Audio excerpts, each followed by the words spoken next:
ஓம் சக்தி. ஓம் சக்தி. ஓம் சக்தி.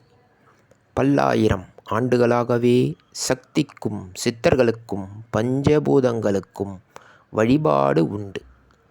சக்தியையும் சித்தர்களையும் பஞ்சபூதங்களையும் வழிபடுகின்ற வழிபாடுதான் ஆதிபராசக்தி ஆன்மீக இயக்கத்தின் வழிபாடு.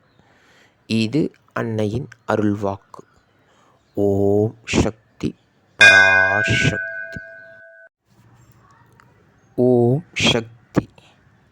சக்திகளே, உங்களுடைய கருத்துக்கள் மற்றும் அனுபவங்களை கீழ்காணும் மின்னஞ்சல் முகவரிக்கு வீடியோ வடிவிலோ ஆடியோ வடிவிலோ எங்களுக்கு அனுப்பவும். மற்றும் மறுவூர் மகிமை யூடியூப் சேனலை சப்ஸ்கிரைப் செய்யவும். ஓம் சக்தி.